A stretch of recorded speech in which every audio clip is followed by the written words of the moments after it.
bienvenidos a una edición más aquí en Revolución en Valores. Hoy tengo el lujo, el placer de tener en nuestro living a uno de los abogados más prestigiosos que nos ha dado este país en los últimos años. Él es docente universitario, un alto académico reconocido a nivel nacional e internacional. Es una persona querida por todos los que formamos parte del ámbito jurídico, pero además querido por la ciudadanía, por su valor, su entereza y sus valores democráticos y su compromiso con la verdad. Más que nada en los últimos años su gran participación y su labor didáctica no solo en las aulas sino también en los medios de comunicación. Tengo el lujo, como les dije, de presentar al doctor Daniel Sapsay. ¿Cómo le va, doctor? Muy bien, Rita, muchas gracias. Me va a poner colorado. No, por favor, es un lujazo, es un lujazo. Tantos elogios, gracias por la invitación. Teníamos ganas de tenerlo en nuestro living. Un placer. Sí, doctor, porque realmente la verdad que en nuestra sociedad ha emergido esta necesidad de formarnos, ¿no? De formarnos porque un poco las situaciones, las distintas circunstancias que vivimos también nos ponen en cara y con el deber cívico de seguir formándonos, enfrentarnos a nuestra Carta Magna, a nuestra ley fundamental.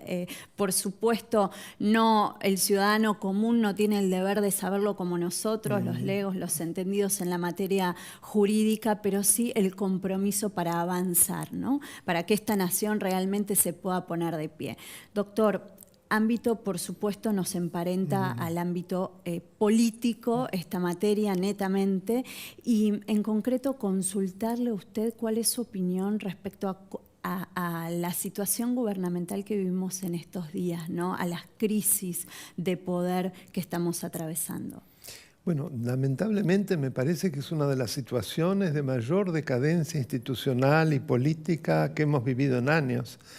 No es que no hayan habido otras, pero esto pareciera que no tiene piso, porque cada día que nos levantamos vemos un exabrupto mayor, inclusive una alianza que no es alianza, porque pareciera que las dos cabezas, los Fernández, están enfrentados permanentemente como perros y gatos.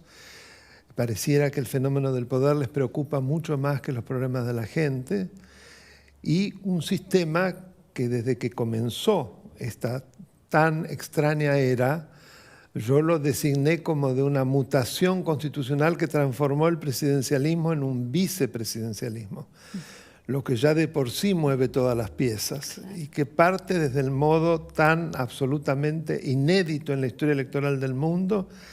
Es decir, una fórmula electoral que es formada por la segunda, que invita por un tuit al primero, de manera absolutamente unilateral y sin que exista ninguna convalidación por algún órgano partidario o grupo de ciudadanos. No, absolutamente como un verdadero, mandatario de la vicepresidenta, y así es como después vimos en los hechos que las cosas ocurrieron. Seguro, seguro que sí.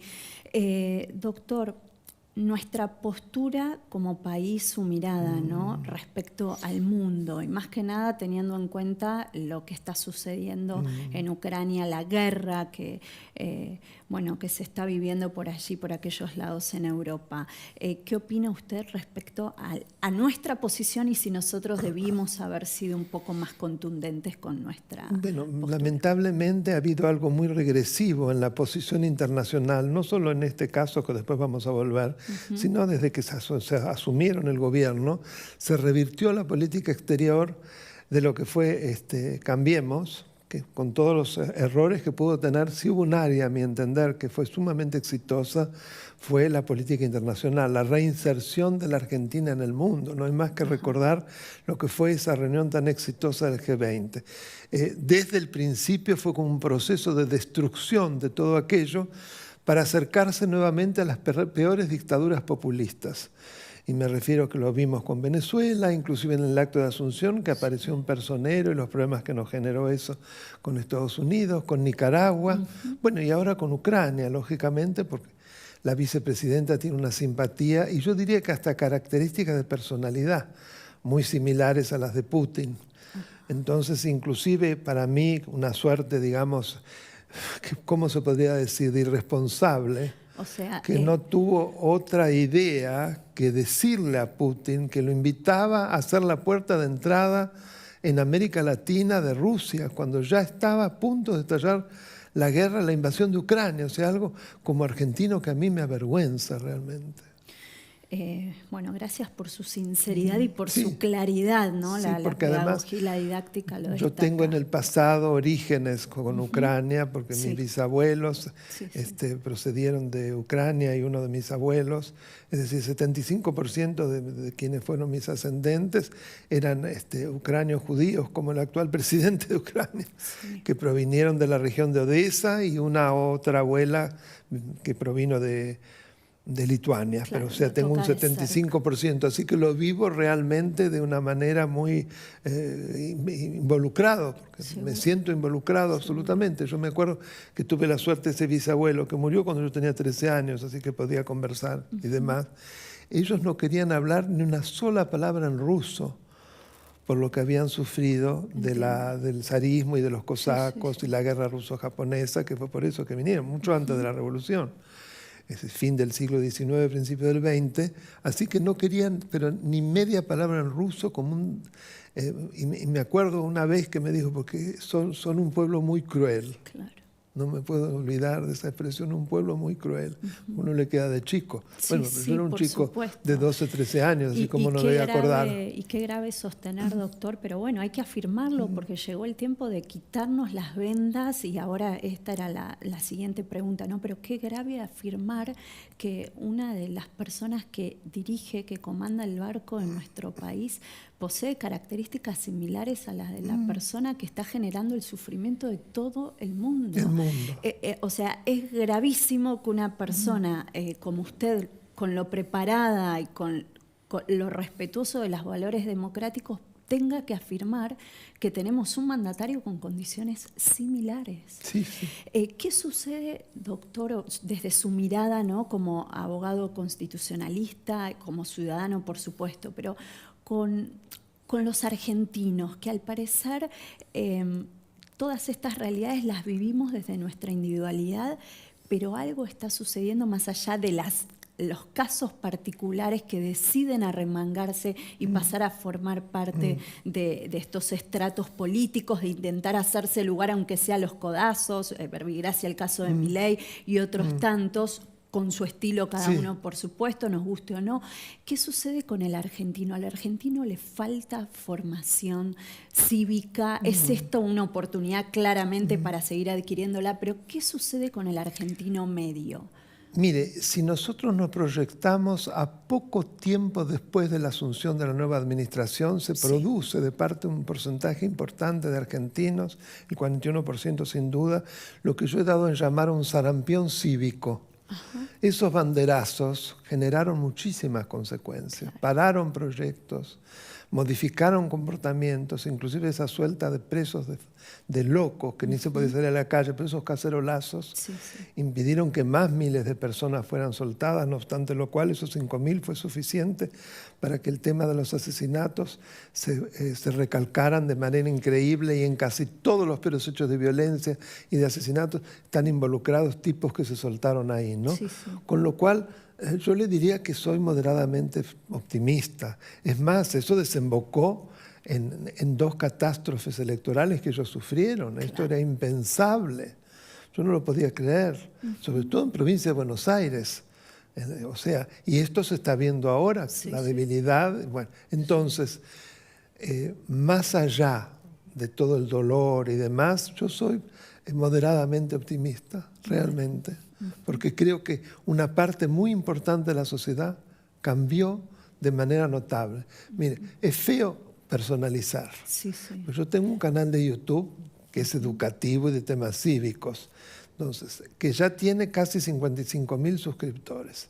Es decir, que haya 55.000 personas que se suscriban a un canal donde una persona les explica con pequeños videos qué es la Constitución, subo entrevistas, leo textos, y que cada vez crezca más, más allá de mi persona, habla también de un país, porque son personas del común, la mayor cantidad, son legos. Ajá, bien. Yo veo por los mensajes, porque hay un va y viene. Sí, el intercambio. Inclusive por la calle que me paran, mire, yo no entendía nada gracias a usted, porque yo soy ingeniero, porque yo soy ama de casa, pero eso permanentemente. Yo le diría, porque además desde Google hacen un corte de cuál es el origen, que cerca del... Claro, segmentan el público. Cerca de más del 75% no son abogados. Ajá, bien. Los suscriptores. O sea, marca una intención de formarse, del ciudadano medio. Bueno, como resultas también de esta realidad que vivimos y de contar con herramientas cívicas para saber. Claras para poder tener en cuenta, ¿no es cierto? Y poder dirigir también sus vidas. Es una cosa porque si uno no sabe cuáles son los derechos de uno, ¿cómo se los puede proteger de los avasallamientos? Imposible. Porque el gran problema es educativo. Y la pandemia lo puso a relucir más que nada, me parece, ¿no? Bueno, el canal, yo lo inicié en la pandemia. Sí, fue iniciado en la pandemia. Soy una seguidora más del canal de Glock. Fue a partir de mayo de 2020. Sí. Doctor, usted mencionó la palabra cultura y, bueno, justo a propósito, en estos días hubo una carta realizada por distintas personas pertenecientes al ámbito de la cultura en apoyo a la vicepresidenta. ¿Cuál es su mirada? Entiendo desde Revolución en Valores que tiene toda una connotación que el área cultural, además de un país y personalidades, con su reconocimiento hayan efectuado esa carta. Es una carta muy reciente a la que usted hace referencia, donde hacen como una suerte de bicefalía entre lo que sería la dialéctica entre moderación y pueblo, ¿no? Sí. Me parece lamentable porque ratifica todo lo que estamos diciendo. Es decir, el pueblo somos nosotros, todo aquel que piensa distinto, que esta moderación es Fernández, ¿no? Pero todos los demás son el enemigo y son el antipueblo. Sí, absolutamente. Esta es la esencia de esa carta. Después se puede desglosar cada párrafo, pero la esencia es eso. Que es el populismo clásico, que es muy parecido, sea de izquierda o de derecha, es muy similar. Sí, que se lleva puesto al Estado de Derecho, absolutamente. Pero es que el Estado de Derecho molesta, porque se vuelve al antiguo régimen. Es decir, el soberano es el titular de la soberanía y por lo tanto es el que dicta la ley, el que juzga y el que decide. No puede aceptar ni tolerar ningún marco jurídico previo que limite su autoridad. Exacto, sí, la base de todo Estado de Derecho, absolutamente, doctor. El impacto ahora, vamos ya a enrolarnos en el Poder Judicial, ¿no? En nuestro métier, en nuestra materia, y a propósito de que en días no más va a haber nuevas elecciones en el Consejo de la Magistratura, le recordamos a la audiencia, para, bueno, respetar ese fallo judicial e incrementar, cumplir la ley, incrementar el número de miembros del Consejo de la Magistratura, volviendo a la ley originaria, ¿verdad? Bueno, sé que es un crítico del Consejo de la Magistratura, por así decirlo. Ahora, desde que se creó. Sí, lo sé. Y bueno, explicarle a la gente el por qué es crítico respecto a esto y si el aumento del número mejora y en qué sentido a la ciudadanía le puede mejorar esta realidad o en la administración de justicia, mejor dicho. Mire, yo creo que cuando se decide incorporarlo a nuestro sistema, es como un injerto que proviene del parlamentarismo que tiene una razón de ser totalmente distinta porque se lo incorporó.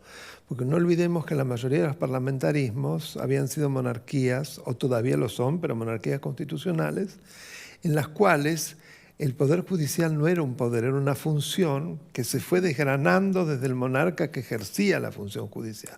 Entonces tiene una razón de ser totalmente diferente. Ponerlo como un injerto en un sistema presidencialista que responde a otras características y que las demás instituciones son distintas también, me pareció que era un grave error. Pero ahora está, lo que hay que tratar es que asegure realmente la independencia de la justicia, que es para lo cual se pensó, sobre todo en los procesos de designación y de remoción de jueces, y además tiene nada menos que la administración del Poder Judicial. En ese marco siempre fui crítico de las dos leyes. La primera menos, pero como lo digo para la audiencia, en el artículo que lo regula en la Constitución, el 114, habla de una composición en 4 sectores. El sector que se deriva del sufragio, que es el sector político, los jueces, los abogados de la matrícula y el sector científico-técnico, pero no fija cuál es el número para cada uno de los sectores, sino que dice que tiene que haber un equilibrio. Bien. Ahora bien, ya en la primera había más del 40% del sector político. Pero esto se acentuó de una manera ya directamente letal con la ley 26.080, que fue absolutamente producto de la redacción y de la elaboración de Cristina Fernández de Kirchner cuando era presidenta de la Comisión de Asuntos Constitucionales en el 2006, la ley 26.080, se lo reduce a 13 miembros, pero como permanecen los 7 miembros del sector político, eso implica que para los 2 actos más importantes, que es la elevación de una terna para designación de un juez, sí, y el inicio de un eventual jurado de enjuiciamiento para la remoción de un juez, como son necesarios los 2/3 de los miembros del Consejo, por lo menos uno de los 5 que son del oficialismo tiene que estar de acuerdo para que se produzcan esas 2 cosas. Es decir, nada menos que el oficialismo de turno es realmente quien tiene el poder de veto para quién va a ser juez y quién va a dejar de ser juez. Claro, en definitiva, para compartirle a la audiencia, sí, la intención en tal caso del constituyente del 94, que era atenuar ese hiperpresidenismo, no se logra porque si hay alguien del oficialismo va a haber alguien del Poder Ejecutivo. Totalmente, claramente. Se lo acentúa. Exacto, doctor, muchísimas gracias. Queda corto, todo tiempo. No, ha sido un placer, muy lindo conversar con usted. Lo mismo, lo vamos a convocar nuevamente. ¿Cómo no? Con mucho gusto. Señoras, señores, espero hayan disfrutado como nosotros aquí en El Piso y continuamos con más Mercados por Expertos.